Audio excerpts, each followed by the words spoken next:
Hə, köhnələr. Bir-iki kəlmə söz deyim sizə bu Ayıq Sürücü qısa metrajlı kinofilmlə bağlı. Axıra kimi dinləyin. Bir dəfə lap çoxdan mənə qonaq çağırıblar. Bölgələrdən birinə getmişəm toya. Bizə bir hörmətli qonaq kimi oturmaq üçün yer verdilər evin birinci mərtəbəsini. Yəni cəmaət palatkada orada fırlanırdı, biz isə evdə. Bizi ilə də bir 7-8 nəfərdə hörmətli qonaqlar var idi, pullu qonaqlar, hansı ki Rusiyyətdən gəliblər. Onu da deyim sizə ki, o kənddə ümumiyyətlə Rusiyyətdə gedib işləyənlər çox idi. Daha indi bölgənin kəndinin adını çəkməyəcəm, neysə. Oturublar, söhbət edirlər öz aralarında, bir fərəxlə danışırlar. Biri danışır ki, məsələn, nə cür çörək pulu qazanır. Gedir orada burada malqara tapır, kiminsə malqarasını, qoca nənələri axtarır. Malqaraya nəsə dərman verir ki, heyvan ölü təhər olsun. Ulan başı çıxır axı heyvandarlıqdan zatdan.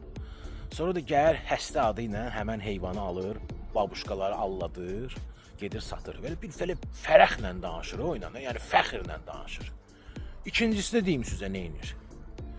İkincisi hələ həmən bu söhbətdir. Yəni birə-bir. Danışır ki, heç nə.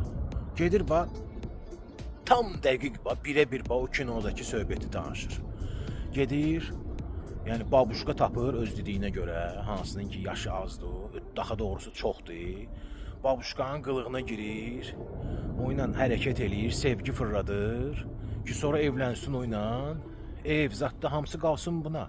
Sonra da həmçin, söhbətə baxın, danışırdı ki, bir dənə babuşkanın diabeti var idi.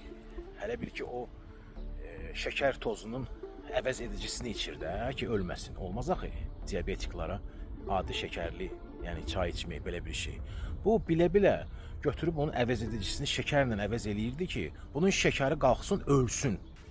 Yəni, bunu oturub üzbəüz danışanda bir fəxrlə danışırlar. Başa düşürsünüz məni? Ona görə qoyun sizə təəccüblü gəlməsin ki, bax, kimsə belə səviyyəsiz, belə düşük, nə deyim, panyatkasız, qabiliyyətsiz, bax, belə bir kino çəkiblər də. Yəni, bunlar, onu, nə bilim, kim onu mənə elə gəlir, şəxsən də, belə bir şeyi əks etdirən, çox güman ki, hələ haradasa ola bilər bunların özlərinə məxsus olan bir adət ənənəni, nə bilim, bunlarda bir normal bir şey sayılanı əks etdirib, həmən o səviyyəsiz bir filmində. Ona görə hörmətli mənim buzonularım, onu gəlin sizi o qızıqlandırmasın, heç fikir verməyin ona. Bizona həmişə elə bir kənd olub ki, bizona cəmaatı alicənal olublar, sakit olublar. Məsələn, meşralılar, nərdiranlar həmişə diribaş olublar da. Ona görə də başları həmişə ağrıyıb. Amma bizonlar başqa tipli adamdılar. Yəni, ümumiyyətlə, bizonlara qarşı əlbəttə ki, bu cürünə, yəni belə bir film çəkmək, filmdə bunları bu şəkildən işıqlandırmaq, o heç bir yaxşı iş deyil. Neysə, indi təpkini də özləri görürlər də. Görürlər ki, yəni cəmaat onların haqqında nə düşünür. Amma yenə deyirəm, onu da bilin ki, onlar öz adətlərindən, ənənələrindən normal bir səhnəni əks etdiriblər həmin kinoda. Qəlbdən qəlbə, bu qədər.